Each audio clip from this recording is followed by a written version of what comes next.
옆에 분들과 인사 나누시겠습니다. 옆에 있어 주셔서 감사합니다. 여기 뒤에 따로따로 계신 박은경 목사님과 이우순 선생님 옆에 있어 주셔서 감사합니다. 오늘 제가 읽어드린 마가복음 13장의 말씀은 헤롯 성전이 한창 지어지는 중간이었어요. 어느 정도 본당은 지어지고 계속 수르바벨 성전을 수축하던 그 성전을 헤롯 대왕이 좀 잘 보이기 위해서, 유대인들에게 잘 보이기 위해서 계속해서 확장시키고 새롭게 지어져 가는 시기였어요. 베드로나 예수님의 제자들은 시골에 있던 사람들인데 예루살렘에 딱 들어와서 어마어마한 성전을 보고 입이 딱 벌어지는 거죠. 웅장하고 화려한 그 건물을 보면서 주님 대단하지 않습니까? 라고 얘기합니다. 그래서 주님께서 너희가 이 성전을 보느냐? 이제 돌 위에 돌 하나도 남겨지지 않을 것이다 라고 성전 멸망을 예고하셨고 그 이후에 재난당할 걸, 고난당할 걸 끊임없이 계속 말씀하셨습니다. 그리고 종말을 얘기하십니다.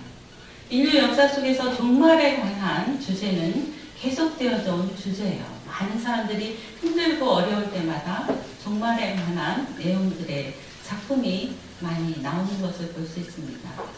그런데 이 마가복음서의 이 말씀이 지금 현재 이 자리에 있는 나에게 어떤 의미인가 생각해 봅니다.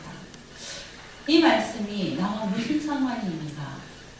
정말 성전이 무너질 것을 예언하시고 종말을 얘기하신 주님께서 지금 나에게 어떤 말씀을 하시는가 곰곰이 생각해 보았습니다. 저는 두 가지 음성을 듣습니다. 이 본문 속에서 스스로 해체하라 그리고 스스로 고난을 당해라 라는 두 가지 음성을 들었습니다. 근데 사실 나이가 이렇게 조금씩 들어가면 들어갈수록 뭔가 이렇게 해체한다던가 아니면 스스로 고난당하는 일을 좀 두려워합니다. 늘 젊을 때는 제가 40대는 패기 있게 버리고 떠나는 연습을 해야 된다라고 끊임없이 얘기했으면서 요즘은 머물러 있으려고 하고 변화를 두려워하는 제 자신을 봅니다.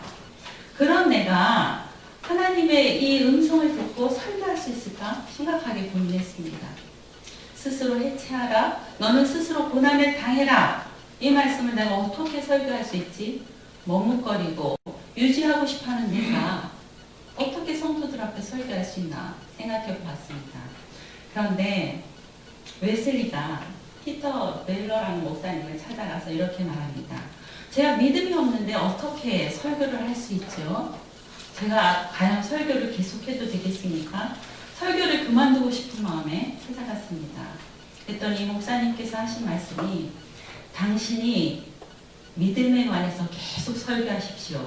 그러면 믿음이 생길 것입니다. 그래서 웨슬리가 믿음에 관해서 설교했다고 합니다. 이 말에 용기를 얻어서 제가 지금은 머뭇거리고 고난당하는 것을 별로 즐겨하지 않는 이 시점에 이 말씀을 가지고 설교할 수 있는 용기를 얻었습니다. 사실 마가복음 13장은 예수님 체포당하기 직전에 제자들에게 하시는 경고의 말씀이었어요.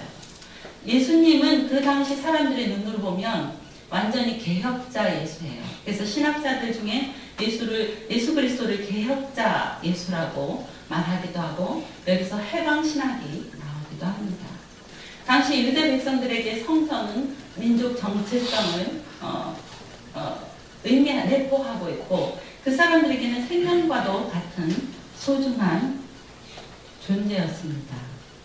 그런데 성전이 한참 지어지고 있는 이 시기에 성전이 무너질 것을 예고하셨는데 그것뿐만 아니라 그 누가복음 앞장에서 보면 예수님이 성전 뜰에 들어가셔서 비둘기 팔고 이런 사람들을 채찍으로 내쫓으시고 꾸짖으신 그런 장면이 나옵니다. 이 소묵시록으로 일컬어지는 이 말씀이 성전이 없어질 것이다 라는 이 말씀은 사실 AD 70년에 예언대로 이루어집니다. 예루살렘 성전은 3번에 걸쳐서 원래는 엄밀한 의미로 보면 2성전이라고도 얘기하고 3성전까지라고도 얘기합니다. 제1성전은 솔로몬 왕 때 지어졌던 솔로몬 성전이에요. 유다 멸망할 때 솔로몬 성전이 무너졌습니다. 그 다음에 이 사람들이 포로 생활 80년 동안 막 포로 생활하다가 다시 뜨거운 마음으로 지은 성전이 수룹바벨 성전입니다. 그리고 나서 헤롯이 그 당시 예루살렘 분봉왕으로 오면서 유대인들에게 잘 보이기 위해서 이 성전을 계속 크게 짓고 있습니다. 그런데 헤롯 대왕이 없어지고 난 후에 로마에서는 이제 세금을 유대인에게 과도하게 부과합니다. 그리고 성전의 그 세금은 너무나 거룩한 거라고 생각하는 이 사람들에게 막 성전에 있는 세금까지도 걷어가려고 합니다. 그리고 나중에 유대와 로마 간에 크게 전쟁이 일어났을 때는 성전에 들어와서 돼지 피를 발라놓기도 하고 엄청난 일들을 저질렀습니다. 사실 영원히 이 세상에 보면 어떻게 보면 영원한 것은 없습니다. 예루살렘의 성전이 무너질 것을 예고하신 이 예수님의 마음은 어떤 심정이었을까 생각해 봅니다. 예수님은 예배하는 공동체를 원하셨는데 사람들은 자신들의 신실한 마음으로 예배를 하다가 점점 거기다 뭔가를 덧붙입니다. 자신들의 욕심으로 만들어가고 세워져 갑니다. 예루살렘 성전 멸망에 관한 그 르네상스 시대 니콜 푸생의 그림을 보면 군사들이 이렇게 말을 타고 가면서 사람들을 짓밟는 장면이 나옵니다. 유대 백성들은 처참하게 고난을 당합니다. 그리고 서로 간에 민족 간에 반목을 하고 서로 부모가 자식이 부모를 고발하기도 합니다. 아이는 여자의 아이를 꺼내서 그 아이를 썩어가는 아이를 엄마의 몸에 묶어놓기도 했습니다. 역사가 요세푸스의 말에 의해서 이것은 기록되었기도 했고 얼마 전에 EBS 다큐에서 로마의 탄생과 멸망이라는 몇 부작으로 된 것 중에서 예루살렘 성전에 관한 멸망이 나옵니다.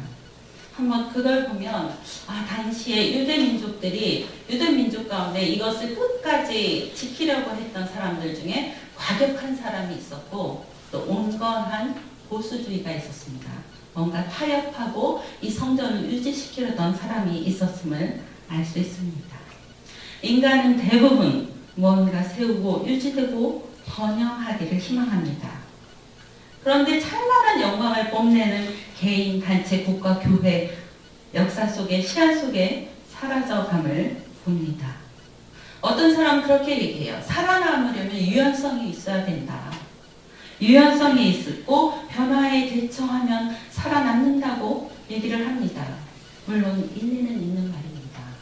그렇지만 우리가 계속 지켜져 내려오는 어떤 본질을 잊어버릴 때 그것은 없어져가고 역사 속에 무너져 내려감을 봅니다. 웨슬리는 이렇게 얘기합니다. 나는 메소디스트라고 불리는 사람들이 유럽이나 아메리카에서 사라지는 것을 두려워하지 않는다. 오히려 나는 그들이 단지 능력 없는 종교의 형식만을 가진 일종의 죽은 종파로 존재하게 될까 두려워한다. 만약에 그들이 처음 출발할 때 가졌던 가르침과 성령과 신앙 훈련을 모두 견고하게 붙잡지 않을 경우에 이런 일이 일어날 것은 의심할 나위가 없다고 얘기합니다. 형식만 남겨지고 그들이 처음에 가졌던 어떤 성경과 신앙 훈련을 견고하게 붙잡지 않으면 이런 일이 일어날 것은 의심할 여지가 없다고 얘기합니다. 그리고 자기는 메소디스트들이 없어지는 것을 두려워하지 않는다고 얘기합니다.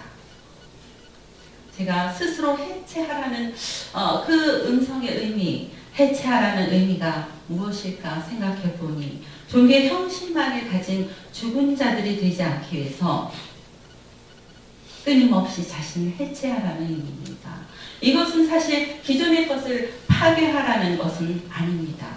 왜냐하면 전통과 형식은 오랜 역사 속에서 이어져 내려오면서 검증되고 다듬어지고 소중하게 지켜온 것이기 때문에 지켜야 하는 것입니다. 경직되는 것을 경계하라는 의미입니다. 형식만 남아서 본질이 변질되는 것을 해체하라는 의미입니다. 오히려 전통을 회복하라는 의미입니다. 초심을 잃지 말라는 해체와도 상통합니다. 스스로 해체하라는 것은 파괴하라는 것이 아니라 처음 것을 회복하라는 의미이기도 합니다. 웨슬리가 종교의 형식 껍데기만 붙잡지 말고 초심을 회복하라. 그래야 새로워진다. 그래야 없어지지 않는다라고 얘기한 것입니다. 살아가다 보면 끊임없이 지식과 이성과 과학과 경험으로 두터운 성벽을 쌓아갑니다. 견고하게 쌓아진 성벽은 자기도 모르게 자기를 가두어버리는 감옥이 됩니다. 경험이 많아질수록 고집이 세워지는 것도 그런 이유입니다. 그 성에서 나가고 싶어 하지 않습니다. 오히려 더 크고 화려하게 만들고 싶어 합니다. 개인이나 공동체나 많이 소유할수록 잘 돼갈수록 변화를 싫어합니다. 얼마 전에 한참 인기던 모 대학의 교수가 교수직을 딱 사임하고 일본에 가서 그림 공부한 모습을 보았어요. 에디톨로지라는 책을 써서 제가 그 책을 봤는데 이 사람이 어느 날 학교에서 학생들을 막 가르치다가 자기도 모르게 계속 화를 내는 자신을 보았다는 거예요. 내가 왜 이렇게 화를 내고 있지? 곰곰이 생각해 보니까 자기가 정말 좋아하는 일을 하고 있지 않더라는 것입니다. 좋아하는 일이 뭔가 생각해 보니까 안 떠오르더래요. 그래서 자기 어린 시절을 생각해 보았답니다. 그랬더니 자기가 어린 시절에 만화를 참 좋아했구나. 그래서 만화를 그리고 싶어서 일본에 갔다가 일본 전통 그림에 빠져서 그 일을 열심히 하고 있는 것을 보았습니다. 많은 사람들이 부러워합니다. 그리고 어디서 저런 용기가 나오냐 부러워하고 감탄합니다. 일반적이지 않기 때문입니다. 그런데 어떻게 보면 모두가 새로움을 찾기 위해서만 움직인다면 모두가 그런 해체의 삶만 살아간다면 사회는 어찌 될까 생각해 봤습니다. 어떻게 보면 그 자리에 묵묵히 변화 없이 살아가는 많은 사람들이 오히려 사회를 유지시키고 있는 건 아닌가 그런 생각을 했습니다. 지난주에 반 바꿔서 성경 공부를 하는데 여반에서 어떤 분이 그렇게 얘기를 해요. 자기가 정말 몇 년이 흘러서 이화교회를 나왔는데 여전히 있는 누군가를 보고 너무 좋았다고 합니다. 자기가 알던 옛날에 보았던 본사인 걸 보고 참 좋았어요 라고 말하는 얘기를 들었습니다. 어떻게 보면 고향집을 떠나지 않고 있는 부모처럼 교회나 단체에서 자신의 자리를 평생 지키는 것도 귀중한 일입니다. 그렇다면 도대체 우리는 무엇을 해체해야 하나 생각해 봅니다. 세상엔 늘 보수와 진보의 갈등이 있습니다. 제 개인적으로 사회적인 일들에는 좀 공동체의 큰 흐름에 저항하지 않으려는 약간 보수적인 성향이 있습니다. 그런데 제 개인의 삶은 약간 진보적인 성향이 있어요. 그런데 이것도 다 맞지가 않아요. 어떤 부분에서는 보수적이고 어떤 부분에서는 진보적인 이율배반적인 제 모습을 봅니다. 제 나름대로 틀을 가지고 있어서 그걸 깨기 위해서 부단히 노력하지만 쉽지는 않습니다. 그래서 제가 생각한 것은 조직 이전에 개인의 내면을 해체해야 합니다. 내면의 고집을 해체해야 자신이 속한 조직이 새로워지고 변화가 일어납니다. 제가 어떤 학회 모임에서 옛날에 그런 얘기를 한 적이 있어요. 우리나라에 박사학위 받고 돌아온 사람들이 너무 많다. 한국에서도 너무 많다. 너무나 고급 인력이 넘쳐난다. 이 사람들이 과감하게 우리나라보다 못 사는 나라에 가서 학교도 세우고 그들을 위해서 헌신하고 열정적으로 교육하고 이러면 되는데 여기서 자리 못 잡고 그렇게 그럴 필요가 뭐가 있냐.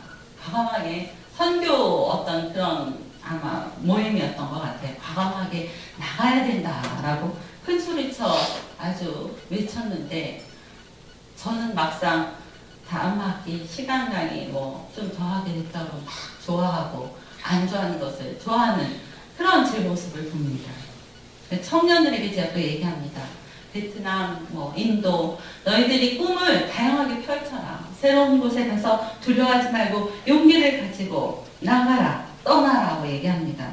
그런데 제 자신은 막상 제 삶의 현장 때문에 떠나지 못합니다. 한국 안에서도 머무르고 머뭇거리고 있는 제 모습을 봅니다. 사람들의 삶은 거미줄처럼 얽혀 있어서 혼자만의 생각과 이성으로 행동할 수 없다는 것을 느낍니다. 요즘 이제 저희 남편이 은퇴를 앞두고 있는데 저는 맨날 이제 새로운 삶을 계획하고 설렘을 가지고 용기 있게 그만두라고 얘기합니다. 너무 진 빠지기 전에 얼른 그만두고 나랑 뭔가 새로운 걸 하자라고 지금 얘기를 하는데 우리 자신이 스스로 육신이 뭔가 조금씩 허물어져 가는 것을 느끼고 이제 앞으로는 매월 고정적으로 들어오던 그런 경제적인 여유도 줄어든다고 생각하는데 과연 이런 용기를 낼 수 있을까 생각합니다. 그러려면 우리를 힘있게 살게 할 이유와 목적이 있어야 합니다. 저는 해체해야 한다는 생각을 끊임없이 합니다.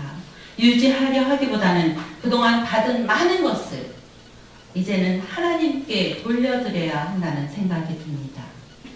그런데 이 해체해라 이런 것이 나이든 우리들에게만 해당되는 말은 아닙니다. 젊은이들에게도 맞는 이야기입니다. 젊은 시절부터 안주하지 않고 끊임없이 해체하는 작업을 해나가야 나이가 들어서도 가능합니다. 젊은 시절부터 조금씩 연습해야 나이 들어서 자기가 많이 갖게 되었을 때, 안정되었을 때도 가능합니다. 얻은 것을 나누고 가진 것을 베풀고 늘 새로운 것에 도전하는 것은 쉬운 일이 아닙니다. 이것은 한 번에 되는 것이 아닙니다. 그래서 젊은 시절부터 조금씩 연습해야 합니다. 저는 그 다음에 쭉 마가복음을 쭉 읽어나가면서 주님께서 고난을 견뎌라 그리고 깨어있어라 오늘 읽은 본문과는 다르게 그 뒷부분을 보면 그런 말씀이 나와요. 고난을 견디려면 어떻게 해야 되나 생각해 보니까 스스로 고난을 받으면 되겠다는 생각입니다. 예수님은 환난 날에 거짓 선지자를 조심하고 깨어있으라고 당부하십니다. 실제로 주님께서 말씀하신 것처럼 그들이 당한 고통은 극심했습니다. 당시에 초대교회 성전이 무너지고 많은 유대인들이 산으로 올라가서 세상과 소통을 끊고 살기도 했습니다. SNF파라고 하죠. 영지주의자들은 올라가기도 하고 과격한 사람들은 싸우기도 했습니다. 산으로 도망간 사람들은 현실의 고난을 피해서 종교를 도피처로 삼았습니다. 자신을 구해줄 것이라는 거짓 선지자들의 말에 현혹되어서 그들을 따르기도 했습니다. 교회는 내 영혼의 안식처이지 삶의 도피처가 아닙니다. 여기 교회 안에서 여러분 하나님께 힘을 얻고 세상으로 선교와 봉사를 위해 나가야 합니다. 그러면 스스로 고난당하라는 말이 도대체 무엇인가? 저는 오늘 여러분이 읽은 사무엘상 한나의 이야기에서 스스로 고난당하는 한나를 봅니다. 1장 마지막 부분에 보면 한나를 괴롭게 하는 군인나가 있었습니다. 한나는 남편에게 너무나 사랑을 받는 부인이었으면서도 자녀가 없었고 군인나가 아들을 낳고 한나를 멸시하기 시작합니다. 속된 말로 정말 분노하게 만들어서 한나가 울고 먹지 않을 정도로 속이 상해합니다. 울고 먹지 않을 정도로 속상했다는 얘기예요. 그러니까 남편이 왜 울고 먹지 않느냐, 내가 여러들보다 낫지 않느냐 위로해줘도 소용이 없었습니다. 사무엘상 1장 16절에는 원통함과 격분함이 있었다고 표현합니다. 그런 한나가 택한 고난은 기도였습니다. 기도는 쉬운 일이 아닙니다. 엘리 제사장이 술 취한 것으로 여길 정도의 기도는 스스로 고난을 받는 일입니다. 좀 더 자고 싶고 눕고 싶은 육신을 쳐서 스스로 새벽에 일어나 하나님 앞에 달려나가는 것은 괴로운 일입니다. 잠 더 자고 싶죠. 하루 시작에. 직장 생활로 힘들고 어려워도 하나님 앞에 예배하기 위해서 나오는 것도 스스로 고난당하는 일입니다. 우리가 뭐 아주 위대한 어떤 명분을 가지고 고난당하는 것만이 아니라 우리 생활 속에서 하나님 앞에 엎드리기 위해 예배하기 위해 내 자신을 쳐서 복종하는 것도 스스로 고난을 당하는 이렇게 기도를 한 후에 한나는 아침 일찍 라마의 자기 집으로 돌아가서 자신이 할 일을 합니다. 그리고 힘들게 얻은 아들을, 그리고 기도의 응답을 받아서 힘들게 아들을 하나 얻었습니다. 아들이 딱 젖을 떼자마자 하나님께 바치기로 서원한 것을 갖기 위해서 사무엘에게 데리고 갑니다. 스스로 고난을 받은 행위였습니다. 얼마나 자랑스럽고 사랑스러운 아들이었겠습니까? 아들을 보내고 싶었겠어요? 대부분 사람들이 막 힘들 때 기도해요. 그러다가 응답받으면 잊어버립니다. 그런데 한나는 그 아들을 하나님 앞에 드립니다. 이것도 스스로 고난을 받는 행위입니다. 한나는 아들을 사무엘에게 드리고 난 후에 하나님을 찬양합니다. 얼마나 힘있는 찬양인지 몰라요. 여러분과 제가 주부 13쪽에는 사무엘상 말씀을 교독하겠습니다. 제가 한 절 읽고 여러분이 한 절 읽으시기 바랍니다. 한나가 기도하여 이르되 내 마음이 여호와로 말미암아 즐거워하며 내 뿔이 여호와로 말미암아 높아졌으니 내 입이 내 원수들을 향하여 크게 열렸으니 이는 내가 주의 구원으로 말미암아 기뻐함이니이다. 여호와 주의 거룩하신 바 없으시니 이는 주 앞에 하나님도 없고 우리 하나님과 같은 단서가 없으시니이다. 심히 교만한 말을 다시 하지 말 것이며 오만한 말을 너희 입에서 내지 말지어다. 여호와는 지식의 하나님이시라 행동을 달아보시느니라. 풍족하던 자들은 양식을 위하여 품을 팔고 줄이던 자들은 다시 줄이지 아니하도다. 전에 임신하지 못하던 자는 7을 낳았고 많은 자녀를 둔 자는 쇠약하도다. 여호와는 죽이기도 하시고 살리기도 하시며 소원에 내리기도 하시고 거기에서 올리기도 하시니라. 여호와는 가난하게도 하시고 부하게도 하시며 낮추기도 하시고 높이기도 하시는도다. 가난한 자를 진실에서 일으키시며 빈곤한 자를 언덕에서 올리사 귀족들과 함께 앉게 하시며 영광의 자리를 차지하게 하시느니라. 땅의 기둥들은 여호와의 것이라. 여호와께서 세계를 그들 위에 세우셨도다. 그가 그의 거룩한 자들의 발을 지키실 것이요 악인들을 흑암 중에서 잠잠하게 하시리니 힘으로 그를 대적하는 자는 산산이 깨어질 것이라. 하늘에서 우레로 그들을 치시리로다. 여호와께서 땅 끝까지 심판을 내리시고 자기 왕에게 힘을 주시며 자기의 기름 부은 자의 뿔을 높이시리로다 하니라. 기다리던 아들 사무엘을 얻은 후에 하나님 앞에 드린 한나처럼 스스로 고난을 찾으시기 바랍니다. 스스로 고난을 받기로 작정하면 담대해집니다. 제가 어린 시절에는 막 비바람이 치고 폭풍우가 불면 그 당시에는 우산이 별로 부실하지 튼튼하지 않았어요. 바람이 한번 불면 확 뒤로 젖혀지고 그러면 어쩔 수 없이 다시 비를 맞으면 그걸 펴서 갔던 기억이 있습니다. 그런데 그날은 너무나 비바람이 세서 제가 그냥 번거로워서 우산을 접어버리고 그냥 천천히 걸으면서 즐겼던 기억이 있습니다. 비야 와라. 폭풍 속에서 옷이 젖을까봐 노심초사하면서 가는 사람들을 보면서 좀 안쓰럽다는 생각이 들었습니다. 그냥 포기하고 비를 즐기면 얼마나 신나는데. 그래갖고 그 다음부터 제가 비만 오면 우산을 접고 땅을 콕콕 찌르면서 비를 맞고 다니는 걸 참 즐겼던 일이 기억납니다. 아예 고난 당하기로 작정하면 즐길 수 있는데 그걸 피하려고 하면 조금만 젖어도 힘들고 짜증나고 불편한 마음을 느낍니다. 저희 어머니가 일본에 선교 가시던 때는 61세였습니다. 15년을 제주에서 교회 개척하시느라고 온갖 고생을 다 하시더니 교회가 완공되고 난 후에 그냥 단리교단에 헌납하시고 아무 대책 없이 일본에 가셨어요. 저는 그 나이에 무슨 선교사인가 생각했습니다. 근데 생각해보니까 이제 잠시 후면 제가 그 나이가 됩니다. 지난주에 연신원 후배 목사 한 사람이 대학교 교수인데 정년, 이제 내년이면 정년 은퇴를 앞두고 있대요. 은퇴를 한 다음에 자기가 요즘 요나서를 읽다가 일본에 선교사로 가고 싶다는 마음이 생겼대요. 그렇다고 저희 언니 연락처 좀 달라고 해서 만났습니다. 제가 그 사람에게 한 말은 그거예요. 남들은 다 돌아올 시기에 왜 떠납니까?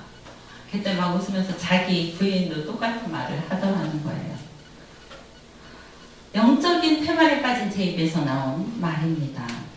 요나서를 읽다가 감동받았다는 그 사람에게 저는 남들 다 돌아올 시기에 왜 떠납니까? 그래서 이제 얘기를 하면서 하나님의 계획이라면 순종하셔야지요 라고 대답했습니다.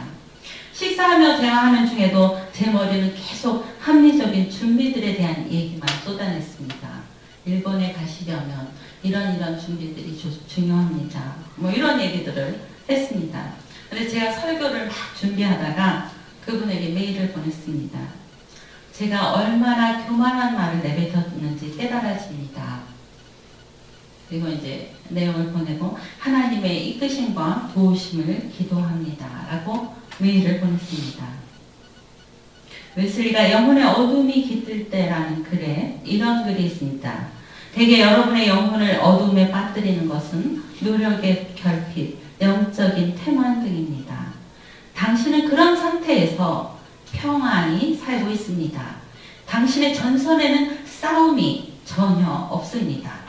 당신은 겉으로만 의무를 지키는 평탄한 길에 주저앉아 머무는 것에 만족하고 있습니다. 그러는 동안 당신의 영혼이 죽어간다는 사실에 놀라지 않습니까? 주님 앞에서 생기를 되찾으십시오. 제가 제 삶을 보니까 제 삶의 전선에 싸움은 없고 겉으로만 의무를 지키는 평탄한 길에 주저앉아 있었습니다. 원래 제 모습이랑은 좀 다른 것 같았어요. 하나님이 주신 비전을 바라보면서도 머뭇거리고 그 머뭇거림이 가족 때문이라는 핑계를 대면서 평안히 살고 있습니다. 오늘 사무엘상 말씀처럼 교만한 말, 오만한 말보다는 행동을 바라보시는 하나님입니다. 교만한 말을 하지 말아라. 오만한 말을 너희 입에서 내지 말라. 여호와는 지식의 하나님이라 행동을 바라보십니다. 행동을 바라보시는 하나님, 거룩한 자들의 발을 지키실 하나님, 기름 부음 받은 자의 뿔을 높이실 하나님을 의지하고 당당히 고난에 맞서야겠습니다. 성전이 무너지기 전에 먼저 마음의 성전을 수축하고 재난을 당하기 전에 먼저 고난의 길로 들어서야 합니다. 이제 이 화두에는 또 다른 변화가 있을 것입니다. 여러분 스스로 마음의 성전을 수축하고 이 교회의 새로운 일을 행하실 하나님을 기대하면서 원래 처음 가졌던 마음을 회복하고 하나님 앞에 엎드리시는 고난을 받으시기 바랍니다. 두려워하면서 도망갈 생각을 할 것이 아니라 당당하게 고난을 받고 이겨낼 생각을 하시기 바랍니다. 한나의 기도가 저의 기도가 되고 여러분의 기도가 되기를 간절히 바랍니다.